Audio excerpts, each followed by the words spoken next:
Si tu tombes sur cette vidéo-là, c'est que tu es tombé sur ma chaîne YouTube. Ça fait un petit moment quand même que je fais des vidéos sur les réseaux sociaux. En fait, depuis 2024, je fais surtout des petits formats. Puis dernièrement, je m'étais dit, j'aimerais apporter un peu plus de valeur ajoutée. Fait que le long format YouTube, je trouvais ça intéressant parce que ça va me permettre de t'amener plein de sujets, que ce soit sur l'achat, la vente, l'investissement en immobilier, mon équipe, mon parcours, les forces, les faiblesses de mon côté en tant que courtier immobilier. En fait, on va traiter différents sujets par rapport à l'immobilier en général. Donc, si ça peut t'intéresser, abonne-toi à la chaîne parce que c'est la première d'une longue liste de vidéos. 2019, j'étais un peu en remise en question. J'étudiais pour devenir éducateur spécialisé, puis il y avait quelques petites lacunes au niveau du domaine que je trouvais un petit peu plus difficile. Je faisais de la vente en parallèle, moi de mon côté, chez La Source, fait que je vendais des cellulaires. J'ai adoré la vente, j'aimais le contact humain. Donc, j'ai décidé de me lancer en tant que courtier immobilier. J'ai fait le cours. Le cours se faisait à l'époque au Cégep Garneau. C'est un AEC. Fait que tu sais, c'est pas un DEC, c'est pas une étude hyper poussée. C'était à peu près là, 8 mois d'études. Donc, je me suis lancé dans le cours. Ça a super bien été. Mais je dirais 3 semaines avant la fin de mes études, COVID arrive. Donc là, on a fini l'école à distance. Je savais pas trop où ça s'enlignait au niveau du marché immobilier, mais ça a fini par débouler. On a pu revenir en classe.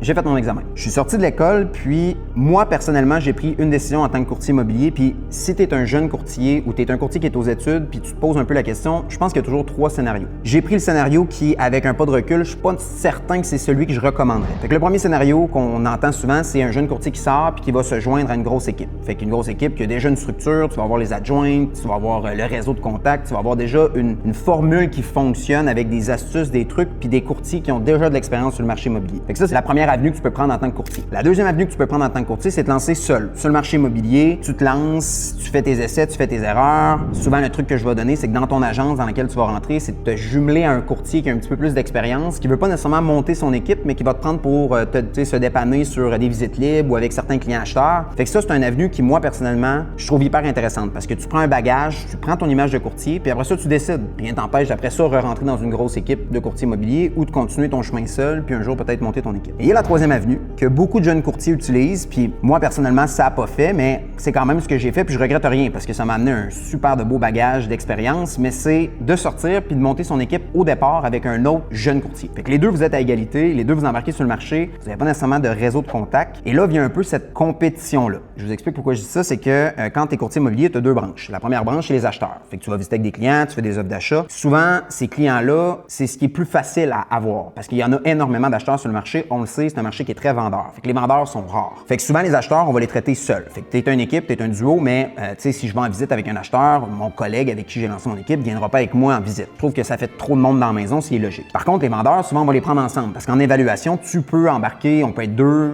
on a 2 regards, 2 approches, on apprend notre pitch ensemble, puis ben pour les visites, puis pour la vente, on peut s'accompagner. Ce qui fait en sorte que souvent les vendeurs, on va les diviser dans l'équipe, puis les acheteurs, on les garde individuels. Ce qui crée qu'à un moment donné, il y a peut-être un des courtiers de l'équipe qui ramène plus de vendeurs, puis l'autre fait plus d'acheteurs, puis là, ben ça crée ce genre de compétition-là un peu difficile. Moi, je suis parti en appartement avec ma blonde à l'époque, puis là, on se situe en 2022. Fait qu'en 2022, je me ramasse un peu seul de mon côté. Là, c'est le défi un peu en tant que courtier de tout restructurer parce que là, tu montes tout ton branding, ton site web, ta banque de données est en mode équipe. Puis là, il faut tout te repartir tout seul. Fait que là, tu portes ton image de marque toi-même, tu changes tes courriels, tu changes toutes tes banques de données, tu informes tes clients. Fait que ça a été un bon 3-4 mois de réadaptation, de reprendre mes couleurs de courtier parce que comme je disais, quand tu pars seul, tu crées un peu ton image de marque, ton approche, ta vision aussi avec tes clients. Fait que je pars en appartement avec ma blonde de l'époque, puis là, commence un peu à, comme je dis, je prends mes couleurs, ça va bien, j'ai une belle année, ça avance bien. Belle année 2023, je me lance la brillante idée d'acheter un méga projet immobilier, mais quand je dis un méga, c'était un projet beaucoup trop grand pour mes ambitions. On a acheté un amasseur compulsif, un duplex rempli à rebord, il a fallu vider 3 conteneurs de 20 verges, j'ai eu des histoires à dormir debout, la police a débarqué parce qu'il y avait une bagarre de sans-abri dans la rue. Des histoires avec cet immeuble-là, ça a été très rock'n'roll, puis en plus, je me suis lancé dans un projet avec des énormes rénovations, j'avais jamais touché un tournevis, mais en même temps, je suis vraiment content parce que ça a été la plus belle école. Parce qu'à l'école, en tant que courtier, si tu décides de te lancer, il faut comprendre qu'on fait plus d'école, de clérical, on fait moins de terrain. Ça a peut-être changé depuis, mais moi, à l'époque, c'était ça. Je trouve que cet immeuble-là, ça a été la plus belle école pour moi d'apprendre parce que là, j'arrivais en visite puis je savais derrière un mur comment c'est fait, je savais combien ça coûte à peu près faire un plancher, niveler un plancher. J'ai fait beaucoup de choses avec cet immeuble-là, avec différents professionnels qui m'ont permis d'avoir des apprentissages hyper intéressants, mais cet été-là, 2023, ça a été énormément rock'n'roll. Je travaillais du 50-60 heures au bloc, 50-60 heures en immobilier, fait que je faisais du 100 heures semaine. Je revenais chez nous à 22 heures le soir rempli de gyps. Je me relevais le matin très tôt. Ça a eu de l'impact en fait sur tout. Ma business a été négligée au niveau immobilier. Mon bloc a avancé, oui, mais tu sais, ça m'a écœuré complètement de cet immeuble-là. Mes relations aussi, au final, en ont écopé. Fin 2023, finalement, ce qui a arrivé arriva. Je me suis ramassé seul. Fait que début 2024, 2024, je me suis ramassé dans un condo seul. Puis je me souviens exactement de la soirée où il y a eu un point de non-retour parce que dans tout ce brouhaha-là, la vie va vraiment vite. Puis j'ai pas eu le temps nécessairement de prendre le temps de ressentir mes émotions au niveau de la séparation que je vivais à l'époque, au niveau de l'énergie aussi qui me manquait clairement. Je brûlais la chandelle par les deux bouts, puis beaucoup de gens me le disaient autour de moi. Fait que je suis arrivé en appartement, puis je me souviens exactement, je pense que c'était un 5 janvier, j'étais avec 2 chums, puis s'ils voient cette vidéo-là, ils vont savoir exactement cette soirée-là. Souvent, on a le mauvais réflexe quand on a de la peine ou quand on a des émotions de tomber dans la conso. Cette soirée-là, j'ai bu énormément, mais quand j'ai dit énormément, c'est une bouteille de vin par-dessus bouteille de vin, une caisse de 24. Fait que j'ai bu. Je me souviens plus de grand-chose. Je me suis réveillé le lendemain.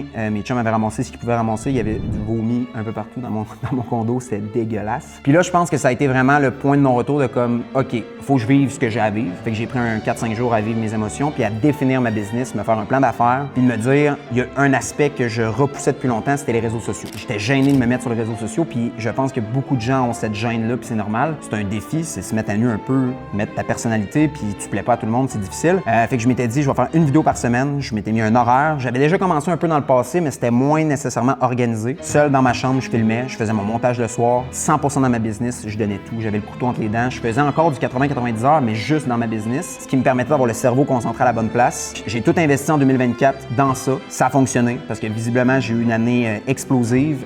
Puis c'est là, je pense aussi que j'ai réalisé que j'étais maître de mon temps. Puis n'importe quel entrepreneur qui a une entreprise qui démarre savent un peu c'est quoi. C'est que tout ce que tu investis là n'est pas nécessairement payé là. Tout ce que tu investis là va payer dans 3, 4, 5, 6 mois. Puis je m'étais dit, je vais mettre de l'énergie, puis j'attends pas de résultats tout de suite. On verra ce que ça va donner dans le futur. Fait que c'est là où j'ai pas chômé, j'ai pas arrêté. Puis je pense que quand tu réalises que c'est ton temps, j'ai vu une vidéo dernièrement, puis c'est vraiment vrai, tu sais, le plus gros mensonge que tu as quand tu dis tu deviens entrepreneur, c'est que tu es maître de ton temps, tu vas avoir du temps, tu n'as pas de temps. Si tu veux vraiment amener ta business à un autre niveau, il faut que tu réalises que c'est toi que tu as à sacrifier au niveau de temps, à moins que tu aies d'autres objectifs de vie, puis c'est bien correct. Mais tu sais, moi, à cette période-là, j'étais vraiment en mode, je veux amener ma business à un autre niveau, puis je donne. Pendant toute cette année-là, j'ai bûché. Arrive octobre et arrive une des rencontres qui a probablement aussi beaucoup changé ma carrière. Il y avait une soirée de courtier, une soirée un peu alcoolisée. J'étais dans un spa très tard le soir, puis j'ai rencontré un courtier, Nathan Drolet. À cette époque-là, les deux, on était pompettes quand même pas mal dans le spa. On jase, il me dit qu'un jour, il va monter son équipe. J'ai dit, moi aussi, je vais monter mon équipe, et tout ça. Puis là, on voit qu'on bande quand même.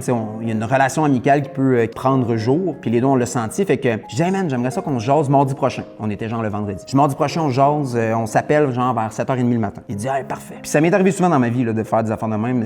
On ira déjeuner ou on ira dîner, puis ça arrive jamais. Le dimanche, Nathan me réécrit, toujours bon pour mardi. Là, je fais, OK. Oui. Puis même moi, j'avais un petit peu oublié. Le mardi, on se rencontre. Et depuis ce jour-là, en 2024, chaque mardi depuis ce temps-là, on se rencontre, 7h30 le matin, on jase de notre business. Pourquoi je dis que c'est une rencontre qui a changé ma vie? C'est que c'est une des rares relations amicales business que j'ai connues dans ma vie qui est aussi saine. C'est-à-dire qu'on se donne des trucs, on est content de nos victoires, on est content de nos réussites, on parle de nos défaites, on se donne des trucs, puis on a vraiment eu cette croissance-là un peu similaire. Il a monté son équipe de son côté, j'ai monté mon équipe. Parce que là, on arrive en octobre, puis en novembre, j'étais déjà un peu en recherche d'adjointe. J'ai tombé sur une perle, Mélanie, qui est mon adjointe depuis ce temps-là. Ça va faire bientôt 2 ans. Puis en parallèle à ça, je sentais aussi que j'avais besoin un peu d'aide aussi au niveau visite. Fait que j'ai rencontré Lorana, qui est devenue aussi la courtière de départ avec nous. Fin 2024, il y avait moi, Lo, puis Mel, qui se lançaient dans cette aventure-là. Fallait tout que je recommence un peu aussi ce branding-là, parce qu'à l'époque, j'avais comme défini un peu le Zachary, courtier à la moustache. J'avais fait mon branding un peu plus solo. Fait que là, je lançais un peu mon équipe, puis ça me faisait peur, parce que tu sais, c'est sûr que tu te dis, d'un, là, tu commences à avoir un salaire. Fait que là, faut que tu amènes assez de moulins pour pouvoir payer quelqu'un qui a une famille, qui a des gens à nourrir. Fait que là, c'est différent. C'est un peu se lancer dans le vide. Puis c'est un peu Nathan aussi qui m'avait poussé à le faire, parce que Nathan avait déjà une adjointe depuis un bon moment. Puis une chance, parce qu'honnêtement, c'est ce qui te libère le plus de temps. C'est inconcevable de ne plus avoir d'adjointe aujourd'hui, puis c'est sans Mélanie, sans